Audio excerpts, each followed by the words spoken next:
Hello and welcome to Rise and Unwind. My name is Dan. You know, each and every week I try to talk to people from across the country about things you can do right here in your neighborhood. And on this week's show, we got this. And then you combine that with the heat, with the humidity, and our bodies under constant stress. My life has changed in so many ways, and much gratitude to those leaders who have gotten me to this place. All of that and more right here on Rise and Unwind. Have you ever dreamed of high-speed getaways, dusty back roads, and that 1970s crime world where danger is just a pit stop away? You know, Max's new series, Duster, might be your next obsession. From Emmy winner J.J. Abrams and showrunner LaToya Morgan, Duster stars Josh Holloway as a getaway driver trying to outrun his past, and Rachel Hilson, a trailblazing FBI agent who's got her sights on taking down the dangerous crime syndicate. And come on, man, we got them both here to talk all about it. Welcome to the show, you two. Thank you so much. Thank you.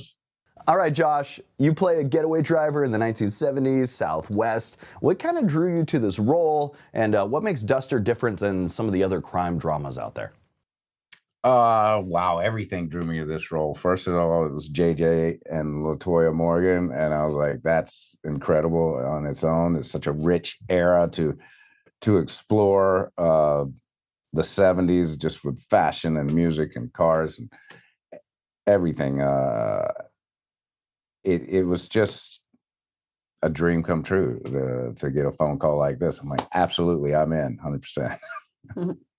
And Rachel, your character is an FBI agent in the 70s. What kind of preparation or mindset did it take to try to bring Nina to life? Yeah, it did take some prep. I had the opportunity to speak to several former agents, a couple of which were Black women who joined in the early 80s. So getting their insights was invaluable.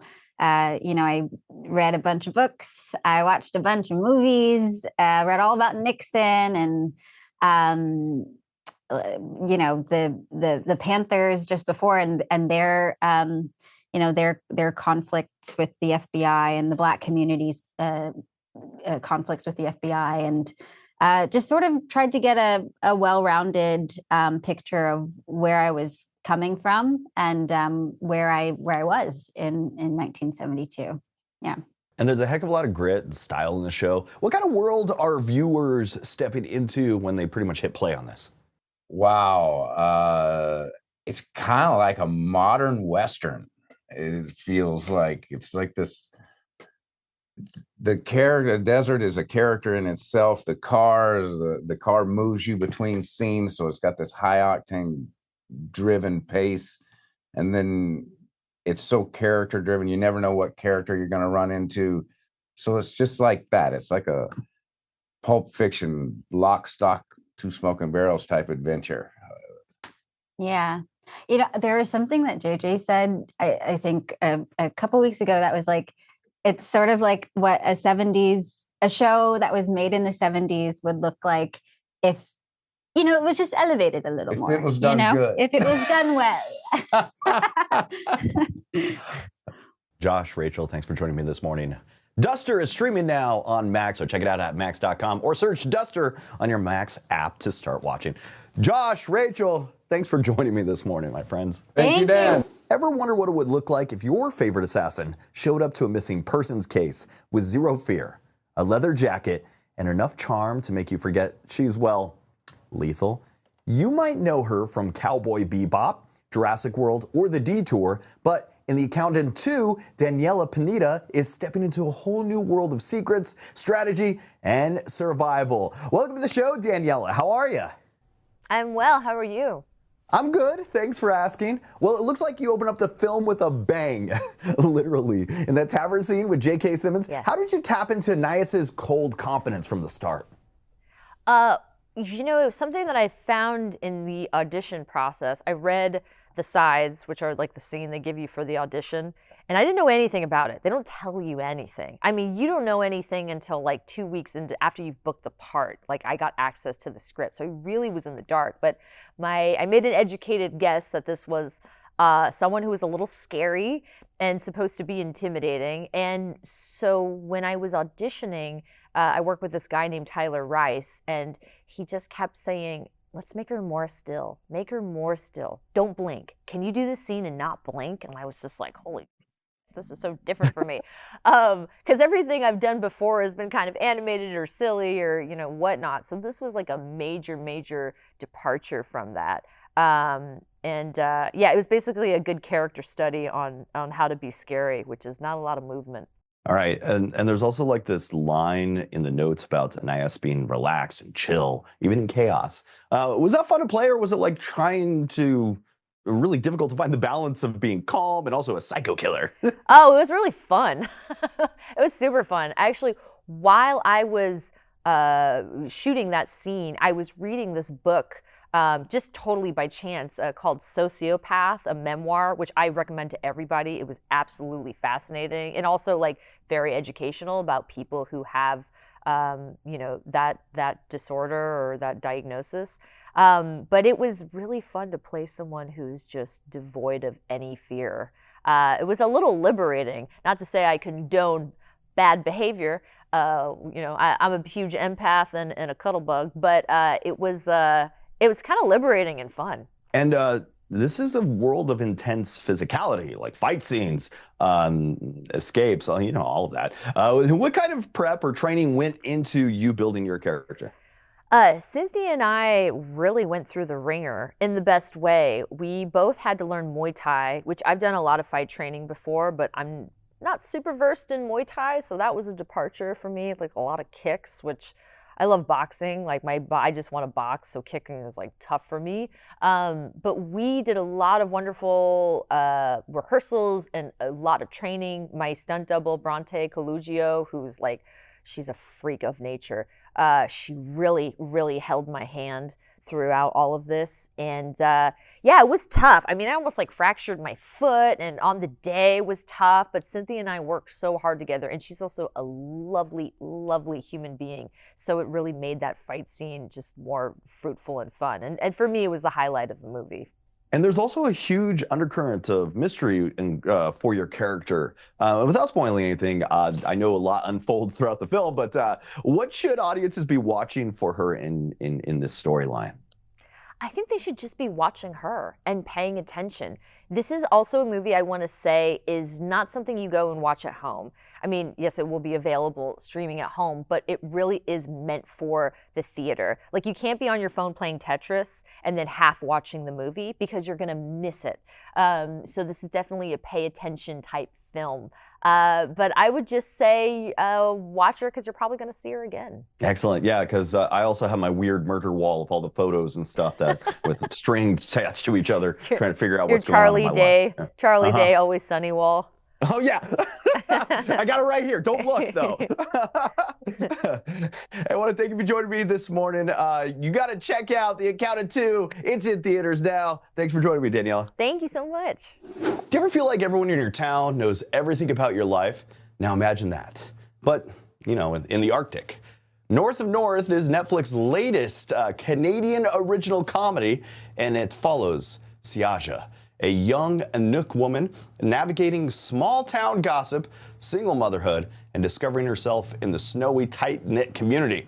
She's fierce, she's funny, and pretty much not afraid to fall on her face. And bringing her to life is the incredibly talented Anna Lambe, who's here with a fresh new series that's as heartfelt as it is hilarious. Welcome to the show, Anna. How are you? I'm good. Thank you so much for having me. All right, so your character Siaja kind of like makes some of these big, bold moves right from the start of the series. What drew you to her story, and what parts of her journey felt especially personal for you to play?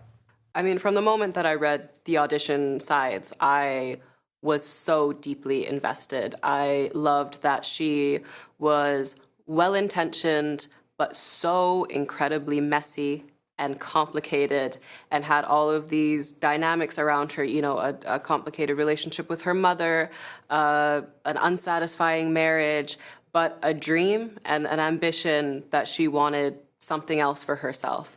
And to, tell this story, which is like a second coming of age, this young woman deciding that she she wants a life that she wants to live. She wants, something that is different, and she wants to put herself first for the first time in her life. Was so exciting. And the showrunners, Alethea Onukak-Burrell and Stacey Aucklook McDonald, are, the producers of the first ever film that I did when I was 15 years old, called The Grizzlies. And it really was a full circle moment, coming back together and going from Grizzlies, which was this little indie film, to now North of North for Netflix. It was just, I spent months auditioning for it and many days crying about it, hoping that it would work out. And it did. And I'm so incredibly proud of what we created. And I'm glad it did. The show, it balances comedy with some real emotional depth. How did you find that balance as an actor, especially with some of Siaja's tougher moments? Yeah, I think finding it as an actor might have been difficult if I wasn't from Iqaluit, if I wasn't Inuk, because that is so representative of how we do navigate hard times in our lives and how we deal with things. Inuit humor, it can be so dry, it can be so silly, but there's so much trauma that exists within our community, there's so much hardship, that a sense of humor is how we get through it and how we face the really difficult things. So doing that, and especially with Micah Harper, who plays Nivi, who's also from Iqaluit, being on the same level as someone and really understanding each other and each other's history and what you're bringing to a scene and how you really kind of create that, I love you so much, but do you make me angry, was so, what we knew already. So it was, I think as an actor, a real privilege to be able to get to do that swing of emotion, the really silly, high comedy, kind of clowny stuff, all the way to, the heartbreaking, kind of punches you in the stomach stuff. And North of North, it's comedy, but it's also a huge moment for Inuit storytelling. What does it mean for you to be a part of a project led by Inuit creators, filmed in the Arctic, and starring an Indigenous cast? It's so exciting. As we were getting ready to film the show and as we were filming the show, a lot of people would say does it feel like a lot of pressure? Do you feel a lot of pressure doing this and telling this story? And shockingly, no, because the showrunners are Inuit women from the North. Micah Harper is an Inuk woman from the North. Zorga Khaunak is an Inuk woman from the North. And so it was the shared responsibility of representing the community in the best way possible. And we got so much love back from Iqaluit, from people from Iqaluit, and from the territory as a whole, from the designers that contributed work to our show, to, other filmmakers that wanted to support us, to the community just showing up and supporting us in whatever way that they could. So it always reframed things in the big picture of, we're not just creating a show, we're not just, doing these roles and doing this for our own careers. It's always about the community. It's always about the bigger picture. And it's always about, telling the story and what that could mean for people when they watch it. So it's just been a real privilege. It's been really exciting. And it's been a beautiful thing to share this with, people that just love this show and love the North. And now, an international audience gets to watch it, which is pretty cool and exciting. Anna Lambe, thanks for joining me this morning. Check out North of North. It's available now on Netflix. Thanks again. Thank you so much. What if you knew exactly when your life would end? Adam Silvera's hit series, They Both Die at the End, flipped the idea into a worldwide phenomenon. And now he's back with a powerful third installment, The Survivor Wants to Die at the End.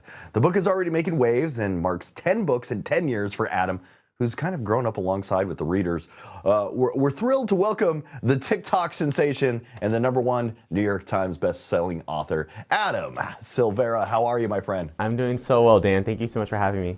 All right, so let's start with the title. The Survivor Wants to Die at the End. It's kind of a bold title. What does that mean for the character of Paz and for the readers? Well, I mean, I think every title in this series, especially They Both Die at the End, is like a bold title for this series. So I feel like I have to like keep the trend going at this point. But, you know, it was really important for me to signal what kind of story this is. You know, I think in the same way with They Both Die at the End, where I wanted to prepare readers for that ending, whether or not they believed it. I think 3 books into the series now, they trust that what I say in the title is what I mean. You know, and I like it's a book about battling mental health and mental illness, and it, you know, Paz is a character who, you know, is struggling with a will to live, and, you know, the other boy, Alano, you know, is determined to save him. And so I just wanted to write the story that about like, yeah, he may want to die and be having this ongoing battle with his mental illness, but, you know, life is worth living.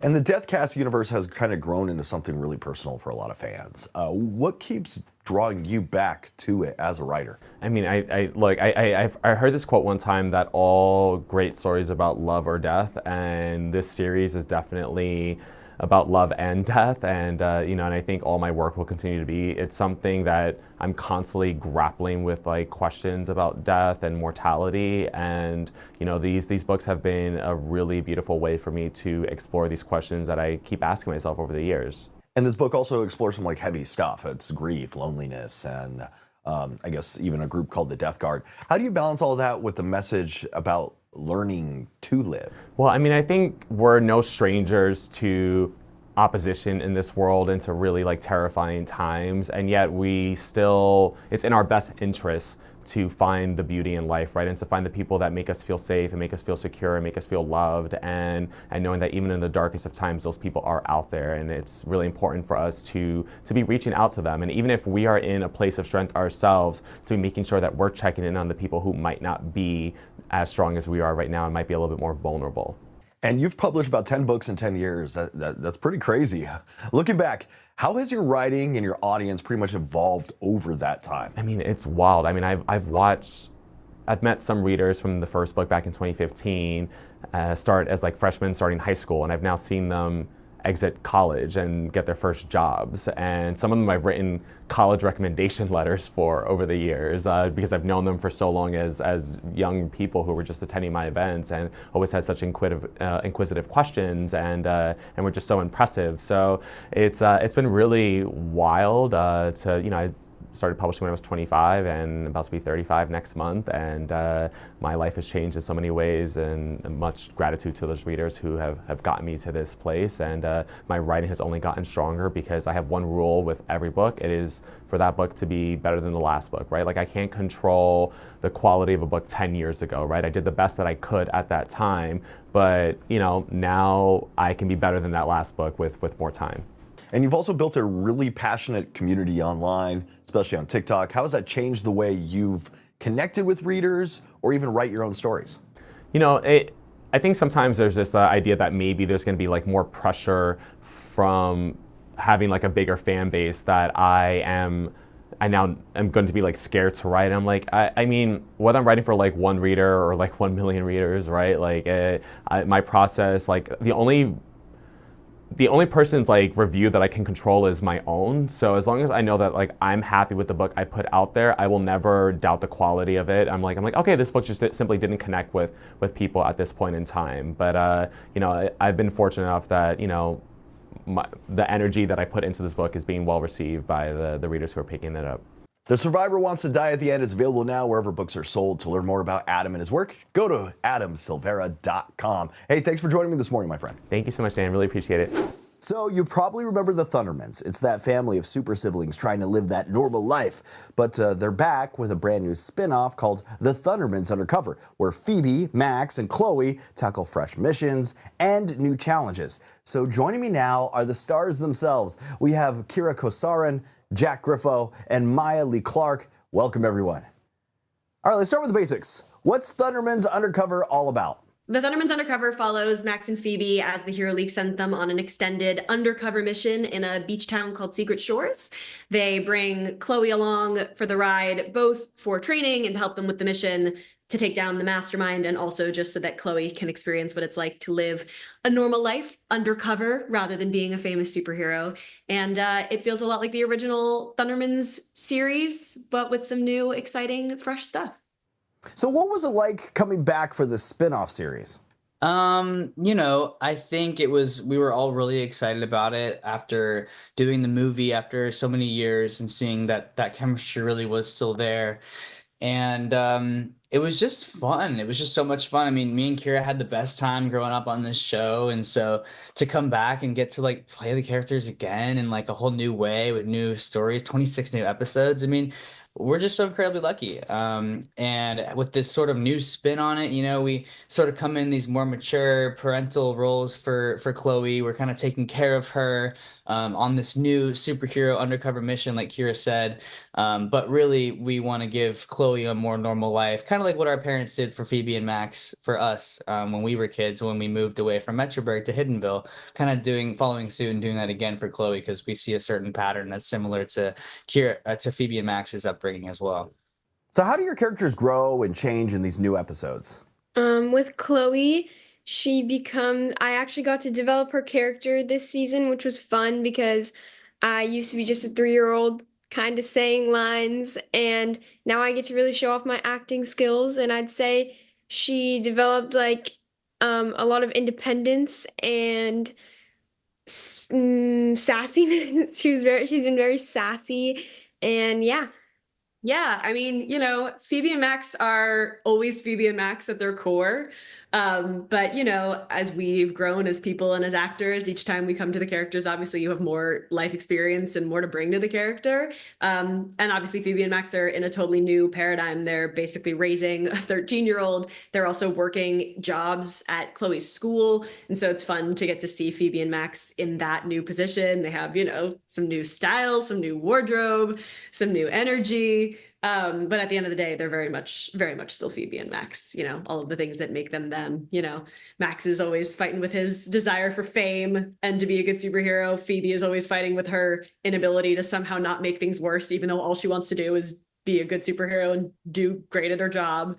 She makes a lot of puns. Max hates them. It's the old days, Yeah, I would echo all of that as far as kind of what I was saying earlier about becoming sort of these guardians for Chloe. But also I see how we grown. I mean, I think in the original series, for example, Max was all about being a supervillain, and he grew a lot in that original series because he learned that that the good always wins and good prevails, and he ends up being a superhero. Like his family always taught him that he should be, and kind of like Kira touched on a second ago. Now, in the movie and even in the series, it's not about being his thing isn't being a supervillain anymore, but his thing is like this like fame of being a superhero and kind of getting caught up in all that and wanting to be a hero really for the wrong reasons.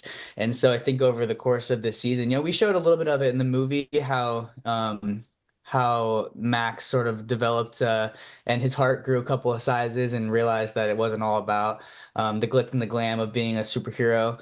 And we kind of expand on that in the series, obviously. We only had a short time amount to do it in the movie, and we really expand on that, like I said, in the series. And he gets to be, like Kira said, our undercover job at Chloe's school, and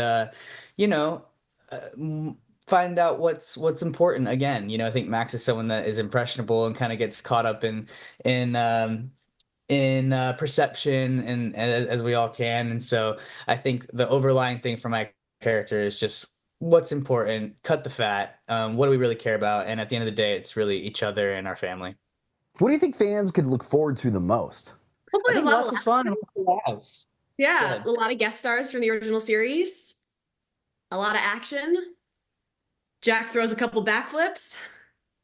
He makes I think it's nostalgic, yet new and contemporary. I think the fans who have watched our show are going to love it because they watched our show, and I think the fans that haven't watched it are going to love it because it's new and it's exciting. And we have a lot of the same showrunners, all three, as the original show. So we had all that success on the original show. Kind of they're carrying over, all all their amazing tools and talents to this new show, and I think every episode is great. And as the episodes continue to come out on Wednesday nights, I think fans are going to see us really hit a stride about mid season of this first season. So I'm excited to watch the series come out along with the rest of the world. So yeah.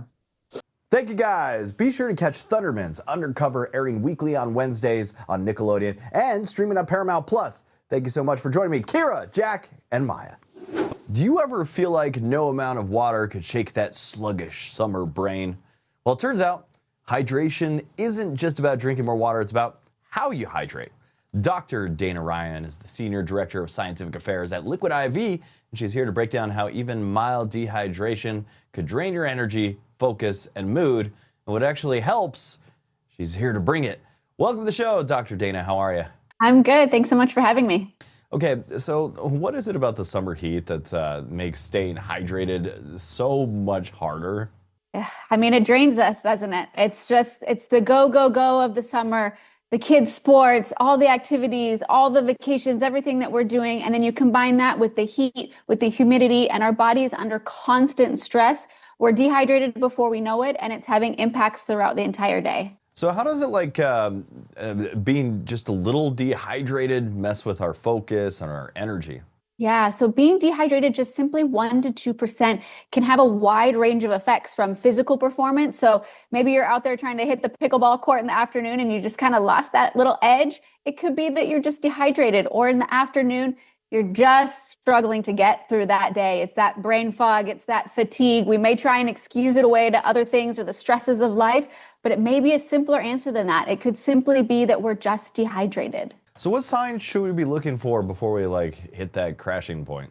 Yeah, the thing that's interesting is that a lot of times people say, I'm not thirsty, so I don't have to worry about it. But the reality is by the time you're thirsty, you're already dehydrated. So you want to plan ahead when it comes to your hydration. First thing in the morning, you want to start with that glass of water. Add those electrolytes. Give your body what it's using and losing throughout the day, which is fluids and electrolytes. That's going to help keep you on top of your game so that you can be at your best throughout the entire day. And for people that hit that 2 p.m. slump, what actually helps? We've all been there, right? You just want to put your head down on the desk and just call it for the afternoon. Just give me 5 minutes, right? It's tough. Our circadian rhythms, they drop naturally in the afternoon, but underlying that can be dehydration. And so what's really important is that you stay on top of your hydration throughout the day. But the thing is don't worry. If the day's gotten away from you, one of the things at Liquid I.V that's so important to us is that we do everything backed by science. And we've done studies that show that whether it is our hydration multiplier product or it's our sugar-free hydration multiplier, it's actually going to help you rapidly rehydrate. So if, like I said, the day got away from you, you can throw a stick of Liquid I.V into your water, get back on top of your game, and then thrive for the rest of the afternoon. All right, there you go. I'm actually a big fan of Liquid I.V. If anybody wants to learn more, try Liquid I.V. Where should they go? You can head to liquid-iv.com, learn all about the science and more. Dr. Dana, thanks for joining us this morning. Thanks for having me. And that is it for Rise Unwind. I want to thank you for tuning in, checking out the show. If you actually want to be on the show, go to our website, riseunwindtv.com. Send us an email, fill out the form, and maybe you could be on a future episode. If you like the show and want to follow us on YouTube, that's at Rise Unwind TV. Make sure you like, you comment, you subscribe. All the same things that YouTubers say over and over again. That helps us. So please help us out just a little bit. And until next week, that was Rise and Unwind.